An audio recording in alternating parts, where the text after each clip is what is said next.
नमस्कार दोस्तों, स्वागत है आप सभी का आपके अपने YouTube channel Shyam class study में। जैसा कि आप लोग जानते हो, मैं आपको आरपीएफ कांस्टेबल 2024 के लिए प्रीवियस ईयर प्रश्न कराने वाला हूं और लगातार मैं आपको करा भी रहा हूं किरण पब्लिकेशन की बुक से। और आज का अपना ये सेट नंबर 4 है और आज का जो अपना पेपर है वो 18 जनवरी 2019 की द्वितीय पाली का आपको मैं पेपर कराने वाला हूं। तो आज की इस वीडियो को आपको शुरू से लेकर के एंड तक फुल वॉच करते रहना। अगर आपको ये वीडियो पसंद आए तो वीडियो को आप एक बार लाइक कर देना।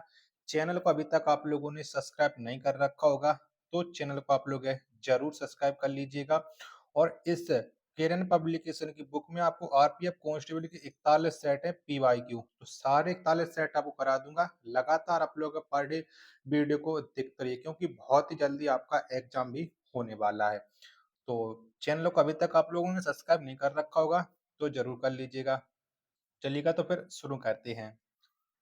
तो पहला प्रश्न आ जाता है कि यदि आपके मौलिक अधिकारों को राज्य ने हनन किया है तो ऐसे कौन सा मूल अधिकार है जिसके खिलाफ नागरिक अदालत में अपील कर सकते हैं। तो वो कौन सा अधिकार है, एक का आंसर आपको देना है। तो वो अधिकार है संवैधानिक उपचारों का अधिकार। एक का दूसरा ऑप्शन राइट आंसर हो जाएगा।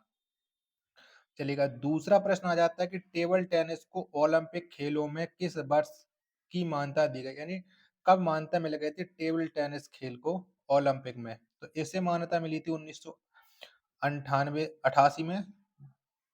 एक का दूसरा ऑप्शन राइट आंसर हो जाएगा। चलिएगा, तीसरा प्रश्न आ जाता है कि क्षेत्रफल की दृष्टि से विश्व का 7वां सबसे बड़ा देश है। तो विश्व का 7वां सबसे बड़ा देश है अपना प्यारा भारत। क्षेत्रफल की दृष्टि से तीन का पहला ऑप्शन राइट आंसर हो जाएगा। चौथा प्रश्न आ जाता है क्वथनांक के नीचे किसी भी तापमान में द्रव को परिवर्तित करने की प्रवृत्ति को डॉट डॉट कहा जाता है। बताओ इस प्रवृत्ति को क्या कहते हैं। तो इसे कहा जाता है बाष्पीकरण। क्या कहा जाता है, बाष्पीकरण कहा जाता है। चार का पहला ऑप्शन राइट आंसर हो जाएगा। पांचवा प्रश्न आ जाता है कि लाहौर कांग्रेस अधिवेशन के अध्यक्ष कौन थे। तो बताओ कौन थे। पांचवें प्रश्न का आंसर आपको देना है कि पांच का राइट आंसर क्या हो जाएगा। लाहौर कांग्रेस अधिवेशन के जो अध्यक्ष थे वो थे जवाहरलाल नेहरू। पांच का पहला ऑप्शन राइट आंसर हो जाएगा। छठवां प्रश्न आ जाता है कि निम्नलिखित में से किस राज्य की सबसे लंबी तट रेखा है। तो कौन से राज्य की है। तो गुजरात राज्य की सबसे लंबी तट रेखा है। छह का दूसरा ऑप्शन राइट आंसर हो जाएगा। सातवां प्रश्न आ जाता है कि निम्नलिखित में से किसने माउंट आबू जैन मंदिर का निर्माण करवाया है। तो किसके द्वारा ये माउंट आबू के जैन मंदिर का निर्माण करवाया गया था। सात का आंसर आपको देना है। तो ये निर्माण करवाया था बिमल सहाय ने, यानी सात का पहला ऑप्शन राइट आंसर हो जाएगा। अगला प्रश्न है प्रश्न संख्या 8 है आपके सामने कि भारत के राष्ट्रपति के लिए न्यूनतम आयु योग्यता क्या है। बताओ कितनी आयु होनी चाहिए। तो भारत के राष्ट्रपति बनने के लिए जो न्यूनतम आयु होनी चाहिए वो होनी चाहिए 35 वर्ष। आठ का चौथा ऑप्शन राइट आंसर हो जाएगा। चलिएगा, अगला प्रश्न प्रश्न संख्या 9 है आपके सामने कि इनमें से कौन सा संगठन सरकार द्वारा घोषित न्यूनतम समर्थन मूल्य पर किसानों से खाद्यान्न खरीदता है, यानी एमएसपी पर कौन खरीदता है। नौ का आंसर आपको बताना। तो एमएसपी पर भारतीय खाद्य निगम खरीदता है। नौ का पहला ऑप्शन राइट आंसर है हो जाएगा। दसवां प्रश्न आ जाता है कि भारत की संसद में डॉट डॉट शामिल है। तो बताओ कौन कौन लोग शामिल हैं भारत की संसद में। भारत की संसद में शामिल है लोकसभा, भारत की राज्यसभा और राष्ट्रपति। 10 का ऑप्शन संख्या 4 इसका राइट आंसर हो जाएगा। अगला प्रश्न प्रश्न संख्या 11 आ जाता है भारत में दिल्ली उच्च न्यायालय की स्थापना कब की गई थी। तो बताओ कब हुई थी। तो दिल्ली उच्च न्यायालय की जो स्थापना है वो 1966 में हुई थी। 11 का तीसरा ऑप्शन राइट आंसर हो जाएगा। 12वां प्रश्न आ जाता है कि 2003 की वित्तीय जिम्मेदारी और बजट प्रबंधन कानून डॉट डॉट के बारे में है। तो ये किसके बारे में है। 12 का आंसर आपको बताना है। तो ये वित्तीय सुधार और व्यंग नीतियों के बारे में है, यानी 12 का ऑप्शन का 4 इसका राइट आंसर हो जाएगा। 13वां प्रश्न आ जाता है कि 2011 की जनगणना के अनुसार हमारे देश में लिंगानुपात डॉट डॉट है। बताओ कितना है 2011 की जनगणना के अनुसार। प्रश्न संख्या 13 का आंसर आपको बताना है। तो ये है 1000 पुरुषों में से 943 महिलाएं।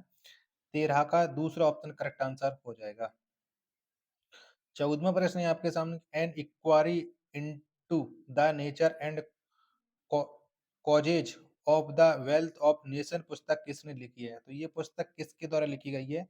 14 का आंसर आपको बताना है। चलिएगा आंसर आप लोग देख लीजिएगा। तो ये पुस्तक लिखी गई है एडम स्मिथ के द्वारा। 14 का दूसरा ऑप्शन राइट आंसर हो जाएगा। 15वां प्रश्न आ जाता है कि जिस दर पर आरबीआई वाणिज्यिक बैंकों को ऋण प्रदान करती है उससे बदलकर यह धन को प्रभावित कर सकता है, इस दर को डॉट डॉट कहा जाता है। तो इस दर को क्या कहते हैं? 15 का आंसर आपको बताना है। ऑप्शन आप लोग है ये देख लीजिएगा। तो इस दर को कहा जाता है बैंक दर। ऑप्शन संख्या 3 इसका राइट आंसर हो जाएगा। 16वां प्रश्न कि चेचक का टीका किसने विकसित किया था? बताओ किसके द्वारा चेचक के टीकों को विकसित किया गया? तो इसका विकास किया था एडवर्ड जेनर ने। 16 का ऑप्शन संख्या 4 इसका राइट आंसर हो जाएगा। 7वां प्रश्न आ जाता है कि पाक जलडमरू मध्य श्रीलंका को डॉट डॉट से अलग करता है। तो बताओ किससे अलग करता है पाक जलडमरू मध्य श्रीलंका को? तो ये अपने प्रदेश भारत से अलग करता है। 17 का पहला ऑप्शन करेक्ट आंसर हो जाएगा। 18वां प्रश्न है कि इनमें से किसने 1944 में गांधीवादी योजना का गठन किया था? तो किसने किया था? तो गांधीवादी योजना का जो गठन किया था 1944 में, वो किया था श्री नारायण अग्रवाल ने। 18 का ऑप्शन संख्या 4 इसका राइट आंसर है हो जाएगा। 19वां प्रश्न आ जाता है कि 2011 की जनगणना के अनुसार भारत की साक्षरता दर डॉट डॉट है, तो कितने परसेंट है 2011 की जनगणना के अनुसार? तो ये 74%। 19 का पहला ऑप्शन राइट आंसर हो जाएगा। 20वां प्रश्न आ जाता है कि निम्नलिखित में से कौन सा खेल का प्रकार लिब्रो शब्द से जुड़ा है? बताओ ये कौन से खेल से जुड़ा हुआ है? 20 का आंसर आपको देना है। तो ये जुड़ा हुआ है वॉलीबॉल से। किससे? वॉलीबॉल से। 20 का दूसरा ऑप्शन राइट आंसर हो जाएगा। 21वां प्रश्न आ जाता है कि प्रोजेक्ट टाइगर वर्ष डॉट डॉट में शुरू किया गया था। तो प्रोजेक्ट टाइगर है, इसे कब शुरू किया गया था? तो ये 1973 में शुरू हुआ था प्रोजेक्ट टाइगर। 21 का दूसरा ऑप्शन राइट आंसर हो जाएगा। 22वां प्रश्न आ जाता है कि बंगाल का विभाजन कब हुआ था? बताओ कब हुआ था? तो बंगाल का जो विभाजन हुआ था वो 1905 में हुआ था। 22 का दूसरा ऑप्शन वालों का राइट आंसर है हो जाएगा। 23वां प्रश्न आ जाता है कि परमाणु संरचना पर काम करने के लिए 1922 में किसको नोबेल पुरस्कार से सम्मानित किया गया था? तो किसको 1922 में नोबेल पुरस्कार मिला था वो आपको बताना है। तो ये मिला था निल्स बोहर को। 23 का तीसरा ऑप्शन राइट आंसर हो जाएगा। चलिएगा अगला प्रश्न आ जाता है आपके सामने, प्रश्न संख्या 24 है। भारत द्वारा प्रक्षेपित पहला सक्रिय उपग्रह कौन सा है? तो कौन सा है? तो भारत द्वारा प्रक्षेपित पहला सक्रिय उपग्रह ये है आर्यभट्ट। 24 का तीसरा ऑप्शन राइट आंसर हो जाएगा। 25वां प्रश्न आ जाता है कि निम्नलिखित में से कौन मस्कुलोस्केलेटल सतह से जुड़ा है? तो कौन जुड़ा हुआ है आर ई आर सतह से? तो ये जुड़ा हुआ है राइबोसोम। 25 का चौथा ऑप्शन राइट आंसर हो जाएगा। 26वां प्रश्न आ जाता है कि इनमें से किसने सविनय अवज्ञा आंदोलन तमिलनाडु में आयोजित किया गया था? बताओ ये किसके द्वारा आयोजित किया गया था? प्रश्न संख्या 26 का आंसर आपको देना है। तो ये श्री राजगोपालाचारी इसका राइट आंसर हो जाएगा। 26 का ऑप्शन संख्या पहला।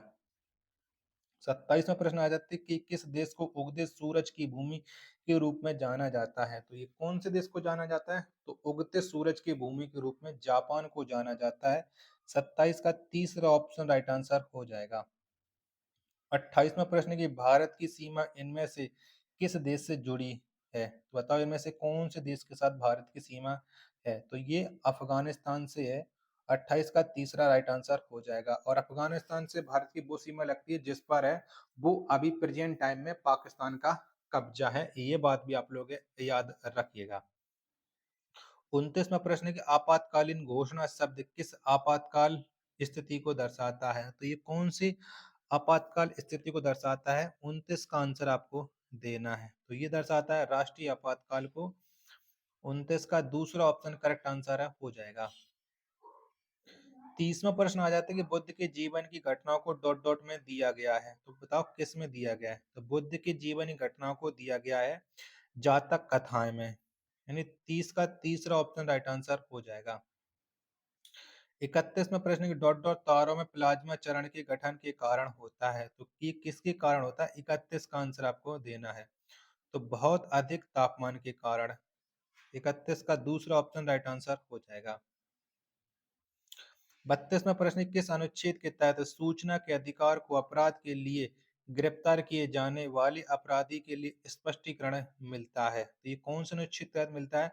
32 का आंसर आपको बताना है। सभी अनुच्छेद आप लोग हैं ये देख लीजिएगा कि 32 का राइट आंसर क्या हो जाएगा। तो ये मिलता है अनुच्छेद 22 के तहत है। 32 का तीसरा ऑप्शन राइट आंसर हो जाएगा। 33वां प्रश्न, उज्बेकिस्तान की राजधानी क्या है, तो बताओ क्या है। उज्बेकिस्तान की राजधानी है ताशकंद। 33 का दूसरा ऑप्शन राइट आंसर हो जाएगा। और यहाँ पर हमारे देश के कौन से प्रधानमंत्री की मृत्यु हुई थी ये भी बताना है।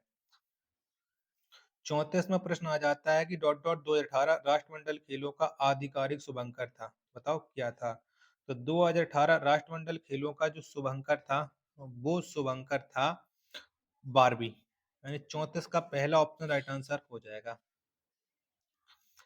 35वां प्रश्न कि भारत का पहला परमाणु परीक्षण कोड क्या था, बताओ क्या था। तो भारत का पहला परमाणु परीक्षण कोड ये था लाफिंग बुद्धा या स्माइलिंग बुद्धा।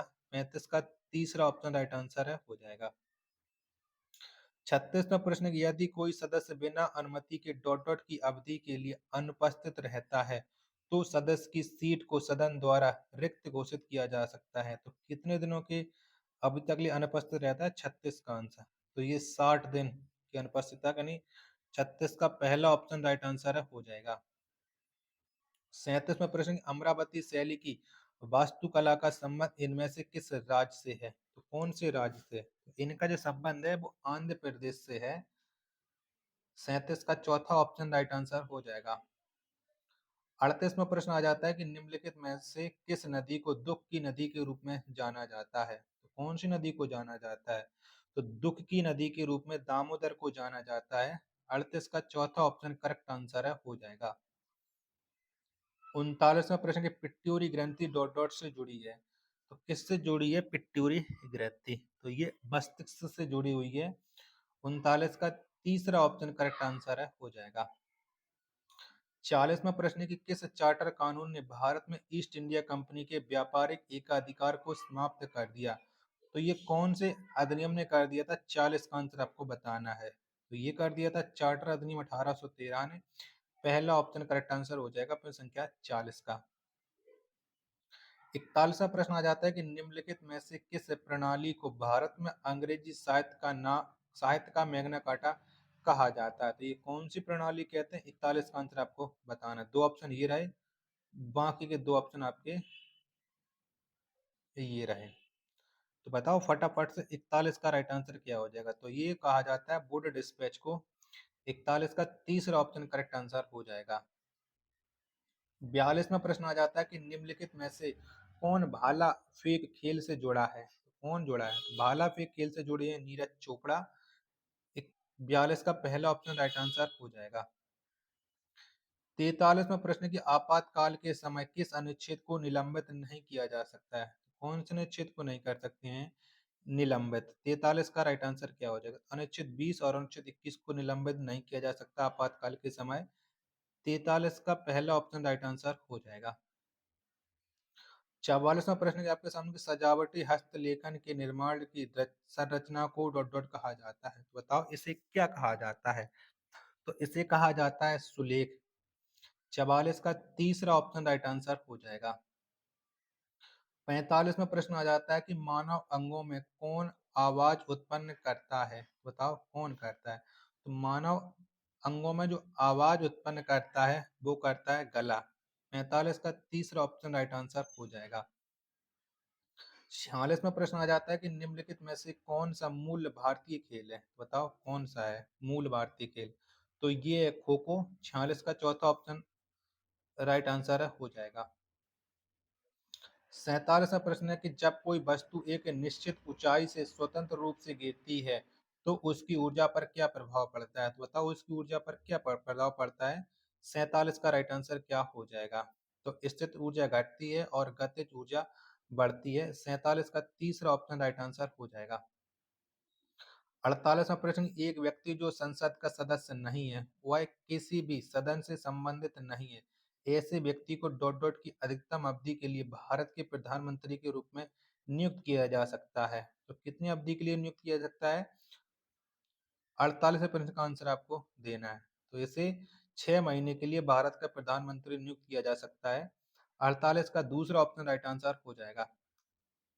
49वां प्रश्न है आपके सामने, जिम्नास्टिक के जनक के रूप में किसे जाना जाता है? तो कौन जाने जाते हैं जिम्नास्टिक के जनक के रूप में? ये आपको बताना है। ऑप्शन बाकी के 3 आपकी स्क्रीन पर सो रहे हैं। तो जिम्नास्टिक के जनक के रूप में जाना जाता है फ्रेडरिक लुडविग जॉन को। 49 का चौथा ऑप्शन राइट आंसर है हो जाएगा।